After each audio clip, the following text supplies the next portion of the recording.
The Railway Children. Chapter 5. Prisoners and Captives. It was one day when Mother had gone to Maidbridge. She had gone alone, but the children were to go to the station to meet her. And loving the station as they did, it was only natural that they should be there a good hour before there was any chance of Mother's train arriving, even if the train were punctual, which was most unlikely. No doubt they would have been just as early, even if it had been a fine day, and all the delights of woods and fields and rocks and rivers had been open to them. But it happened to be a very wet day, and, for July, very cold.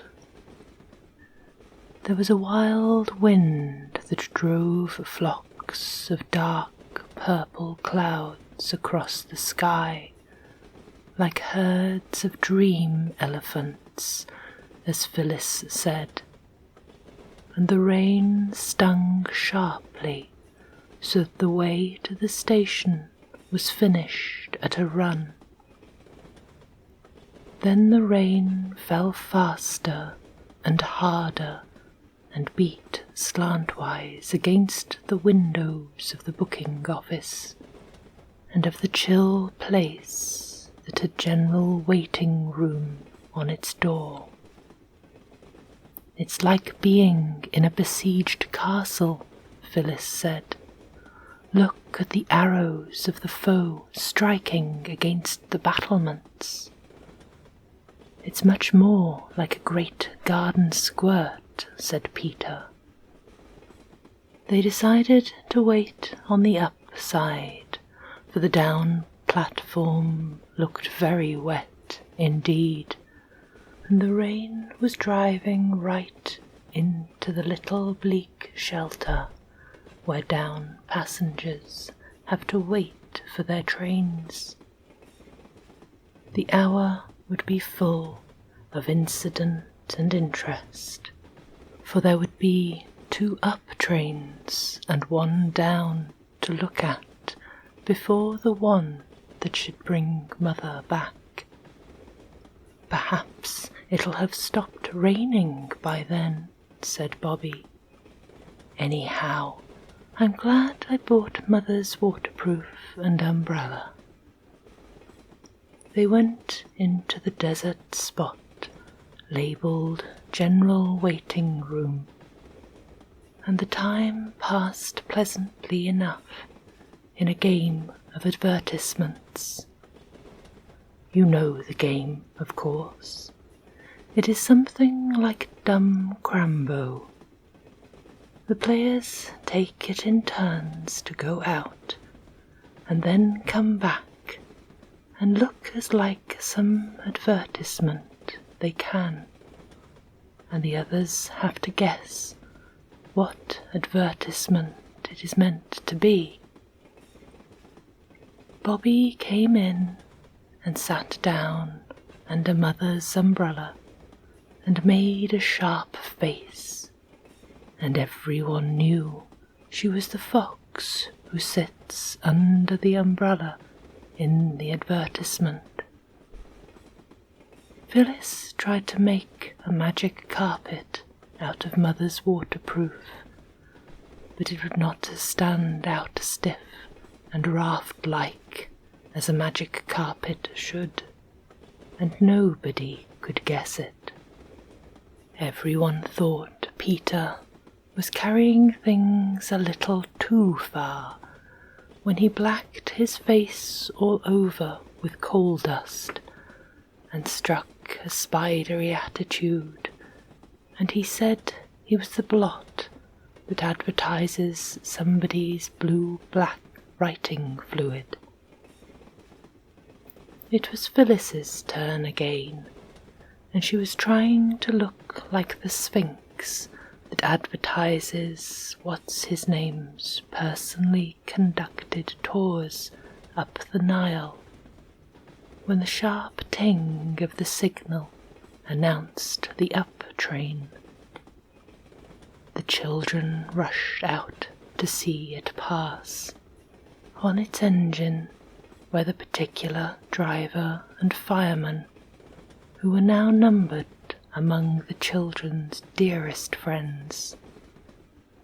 Courtesies passed between them. Jim asked after the toy engine, and Bobby pressed on his acceptance a moist, greasy package of toffee that she had made herself. Charmed by this attention, the engine driver consented to consider her request that some day he would take Peter for a ride on the engine. "Stand back, mates," cried the engine driver suddenly, and off she goes. And sure enough, off the train went. The children watched the tail lights of the train till it disappeared round the curve of the line, and then turned to go back to the dusty freedom of the general waiting room and the joys of the advertisement game. They expected to see just one or two people, the end of the procession of passengers who had given up their tickets and gone away. Instead, the platform round the door of the station had a dark blot around it, and the dark blot was a crowd of people. "Oh," cried Peter, with a thrill of joyous excitement. "Something's happened. Come on." They ran down the platform. When they got to the crowd, they could, of course, see nothing but the damp backs and elbows of the people on the crowds outside. Everyone was talking at once. It was evident that something had happened. "It's my belief he's nothing worse than a natural," said a farmerish-looking person. Peter saw his red, clean-shaven face as he spoke. "If you ask me, I should say it was a police court case," said a young man with a black bag. "Not it, the infirmary more like." Then the voice of the station master was heard, firm and official. "Now then, move along there. I'll attend to this, if you please." But the crowd did not move, and then came a voice that thrilled the children through and through, for it spoke in a foreign language, and what is more, it was a language they had never heard. They had heard French spoken and German. Aunt Emma knew German, and used to sing a song about Beduten and Zeiten and Bin and Sin. Nor was it Latin. Peter had been in Latin for 4 terms. It was some comfort, anyhow, to find that none of the crowd understood the foreign language any better than the children did. "What's he saying?" asked the farmer heavily. "It sounds like French to me," said the station master, who had once been to Boulogne for a day. "It isn't French," cried Peter. "What is it then?" asked more than one voice.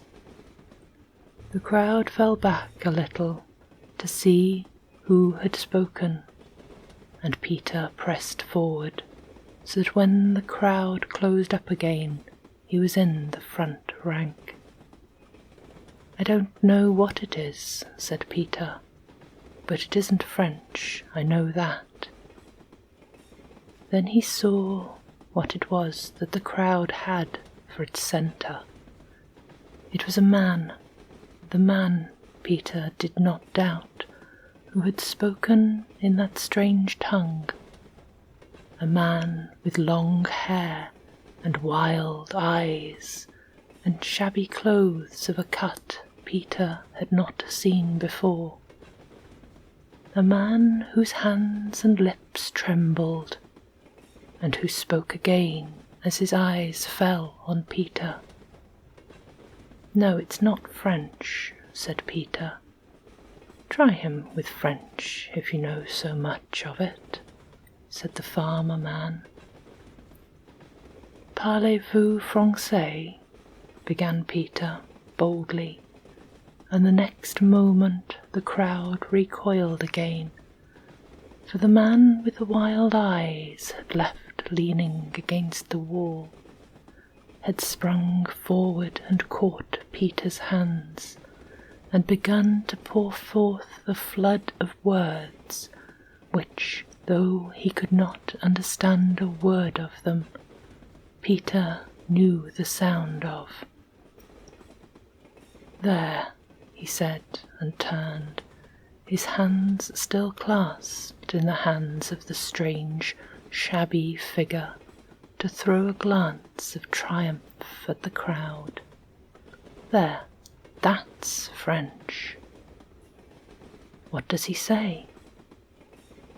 "I don't know." Peter was obliged to own it. "Here," said the station master again. "You move on, if you please. I'll deal with this case."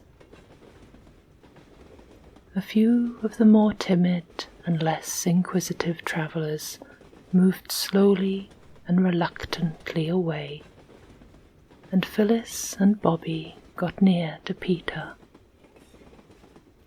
All three had been taught French at school. How deeply they now wished they had learned it. Peter shook his head at the stranger, but he also shook his hands as warmly, and looked at him as kindly as he could. A person in the crowd, after some hesitation, suddenly said, "No comprenez," and then, blushing deeply, backed out of the press and went away. "Take him into your room," whispered Bobby to the station master. "Mother can talk French. She'll be here by the next train from Maidbridge." The station master took the arm of the stranger suddenly, but not unkindly. But the man wrenched his arm away and cowered back, coughing and trembling, and trying to push the station master away. "Oh, don't," said Bobby. "Don't you see how frightened he is? He thinks you're going to shut him up. I know he does. Look at his eyes. They're like a fox's eyes when the beast's in a trap," said the farmer. "Oh, let me try," Bobby went on. "I do really know one or two French words, if I could only think of them. Sometimes in moments of great need,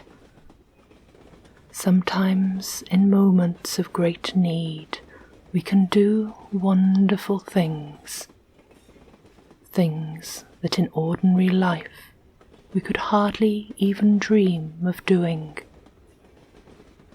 Bobby had never been anywhere near the top of her French class, but she must have learned something without knowing it, for now, looking at those wild, hunted eyes, she actually remembered, and what is more, spoke some French words.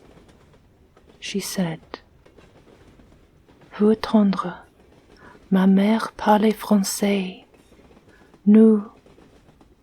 What's the word for French for being kind? Nobody knew. Bong is good, said Phyllis. Nous être bong pour vous. I do not know whether the man understood her words, but he understood the touch of the hand she thrust into his, and the kindness of the other hand that stroked his shabby sleeve. She pulled him gently towards the inmost sanctuary of the station master.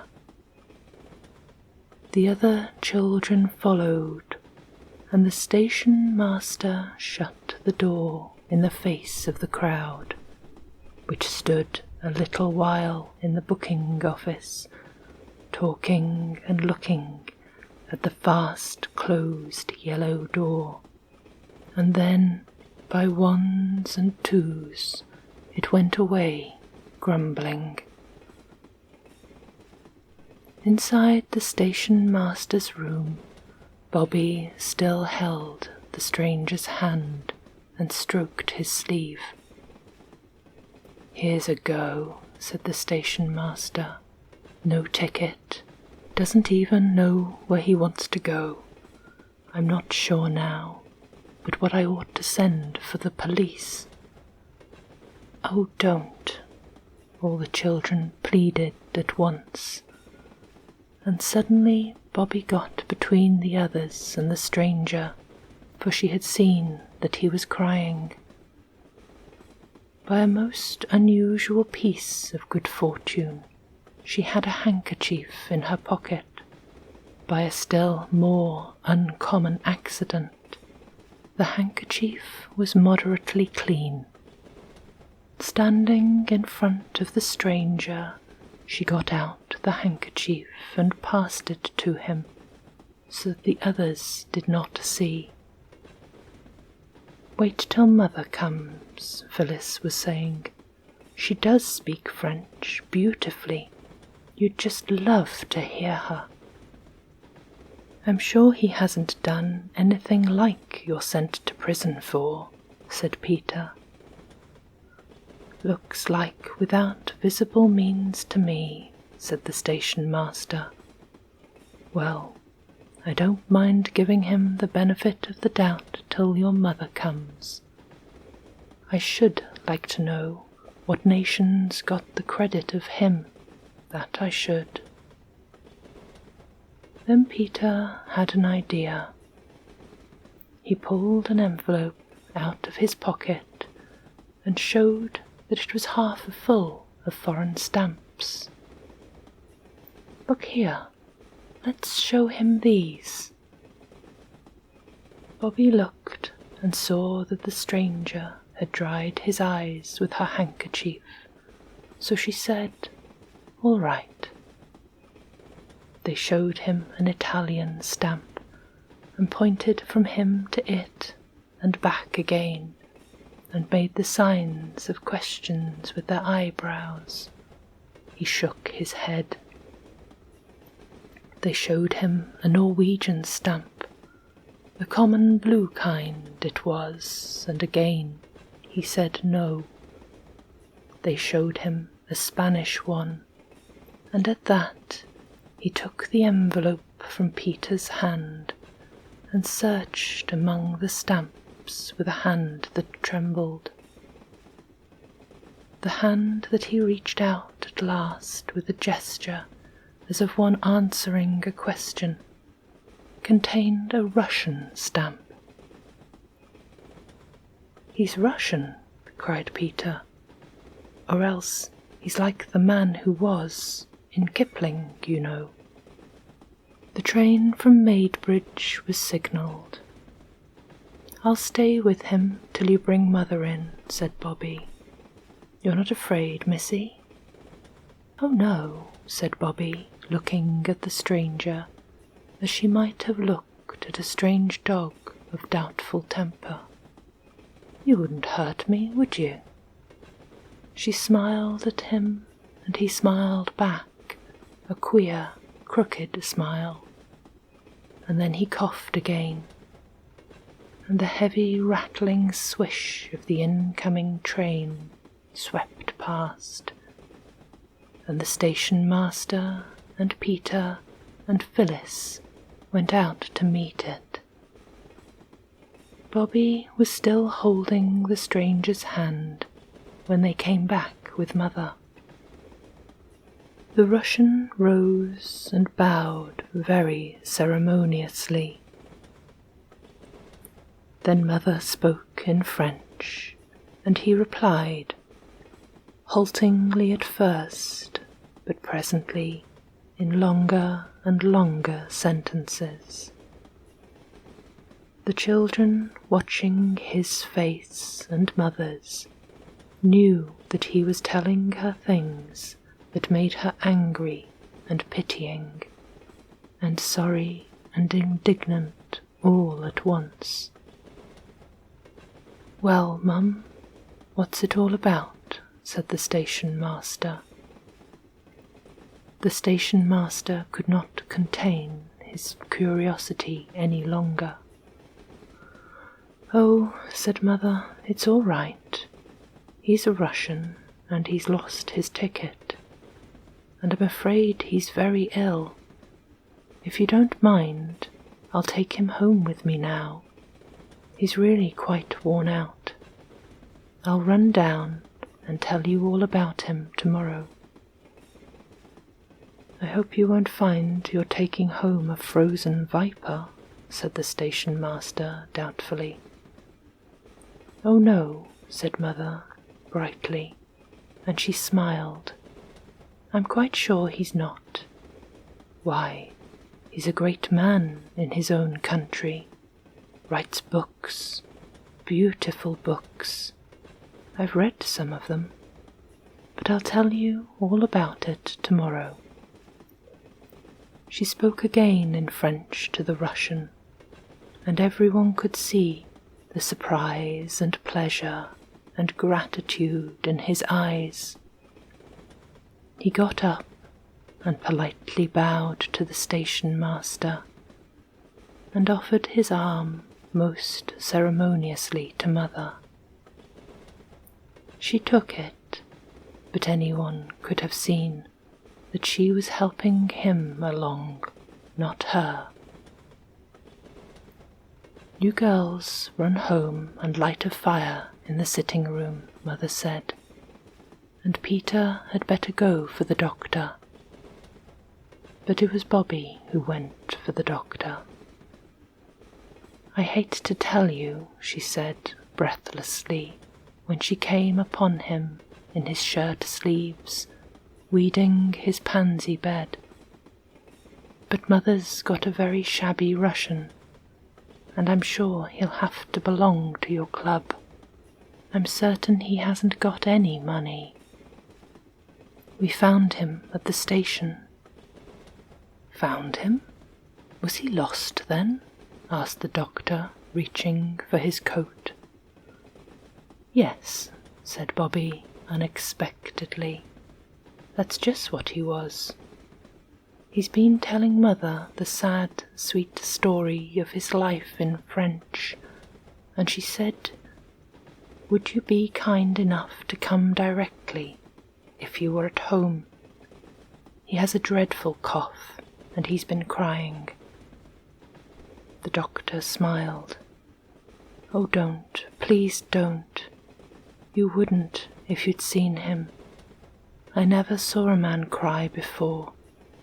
You don't know what it's like." Dr. Forrest wished then he hadn't smiled. When Bobby and the doctor got to Three Chimneys, the Russian was sitting in the armchair that had been Father's, stretching his feet to the blaze of a bright wood fire, and sipping the tea Mother had made him. "The man seems worn out, mind and body," was what the doctor said. The cough's bad, but there's nothing that can't be cured. He ought to go straight to bed, though. Let him have a fire tonight. I'll make one in my room. It's the only one with a fireplace, said Mother. She did, and presently the doctor helped the stranger to bed. There was a big black trunk in Mother's room that none of the children had ever seen unlocked. Now, when she had lighted the fire, she unlocked it and took some clothes out, men's clothes, and they set them to air by the newly lighted fire. Bobby, coming in with more wood for the fire, saw the mark on the nightshirt and looked over to the open trunk. All the things she could see were men's clothes, and the name marked on the shirt was Father's name. Then Father hadn't taken his clothes with him, and that nightshirt was one of Father's new ones. Bobby remembered its being made just before Peter's birthday. Why hadn't Father taken his clothes? Bobby slipped from the room. As she went, she heard the key turned in the lock of the trunk. Her heart was beating horribly. Why hadn't Father taken his clothes? When Mother came out of the room, Bobby flung tightly clasping arms around her waist and whispered, "Mother, Daddy isn't dead, is he?" "My darling, no. What made you think anything so horrible?" I don't know," said Bobby, angry with herself, but still clinging to that resolution of hers, not to see anything that Mother didn't mean her to see. Mother gave her a hurried hug. "Daddy was quite well when I heard from him last," she said, "and he'll come back to us some day. Don't fancy such horrible things, darling." Later on, when the Russian stranger had been made comfortable for the night, Mother came into the girls' room. She was to sleep there in Phyllis's bed, and Phyllis was to have a mattress on the floor, a most amusing adventure for Phyllis. Directly Mother came in, 2 white figures started up, and 2 eager voices called, "Now, Mother, tell us about the Russian gentleman." A white shape hopped into the room. It was Peter, dragging his quilt behind him like the tail of a white peacock. "We have been patient," he said, "and I had to bite my tongue not to go to sleep, and I just nearly went to sleep, and I bit too hard, and it hurts ever so. Do tell us. Make a nice long story of it." "I can't make a long story of it tonight," said Mother. "I'm very tired." Bobby knew by her voice that Mother had been crying, but the others didn't know. "Well, make it as long as you can," said Phil. And Bobby got her arms around Mother's waist and snuggled close to her. "Well, it's a story long enough to make a whole book of. He's a writer. He's written beautiful books. In Russia, at the time of the Tsar, one dared not say anything about the rich people doing wrong, or about the things that ought to be done to make poor people better and happier. If one did, one was sent to prison. But they can't, said Peter. People only go to prison when they've done wrong. Or when the judges think they've done wrong, said Mother. Yes, that's so in England. But in Russia it was different. And he wrote a beautiful book about poor people and how to help them. I've read it. There's nothing in it but goodness and kindness. And they sent him to prison for it. He was 3 years in a horrible dungeon, with hardly any light, and all damp and dreadful. In prison, all alone, for 3 years. Mother's voice trembled a little and stopped suddenly. But Mother, said Peter, that can't be true now. It sounds like something out of a history book, the Inquisition or something. It was true, said Mother. It was all horribly true.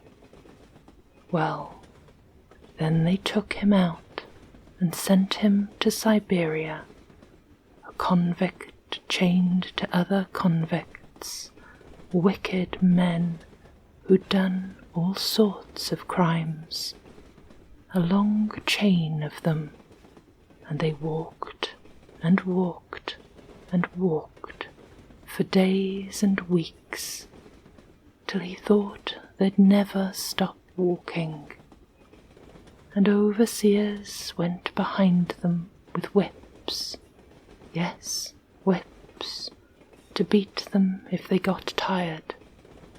And some of them went lame, and some fell down, and when they couldn't get up or go on, they beat them and left them there to die. Oh, it's all too horrible. And at last he got to the mines, and he was condemned to stay there for life, for just writing a good, noble, splendid book. How did he get away? When the war came, some of the Russian prisoners were allowed to volunteer as soldiers, and he volunteered, but he deserted at the first chance he got. But that's very cowardly, isn't it? Said Peter. To desert, especially when it's war. Do you think he owed anything to a country that had done that to him? If he did, he owed more to his wife and children. He didn't know what had become of them. Oh, cried Bobby, he had them to think about, and be miserable about, too, then, all the time he was in prison. Yes, he had them to think about and be miserable about all the time he was in prison. For anything he knew, they might have been sent to prison too. They did those things in Russia. But while he was in the mines, some friends managed to get a message to him that his wife and children had escaped and come to England. So when he deserted, he came here to look for them. Had he got their address? Said practical Peter. No, just England. He was going to London, and he thought he had to change at our station. And then he found he'd lost his ticket and his purse. Oh, do you think he'll find them? I mean, his wife and children, not the ticket and things. I hope so. Oh, I hope and pray he'll find his wife and children again. Even Phyllis now perceived that Mother's voice was very unsteady. "Why, Mother," she said, "how very sorry you seem to be for him." Mother didn't answer for a minute. Then she just said, "Yes." And then she seemed to be thinking. The children were quiet. Presently she said, "Dears, when you say your prayers, I think you might ask God to show his pity upon all prisoners and captives." "To show his pity," Bobby repeated slowly, "upon all prisoners and captives. Is that right, Mother?" "Yes," said Mother, "upon all prisoners and captives. All prisoners and captives."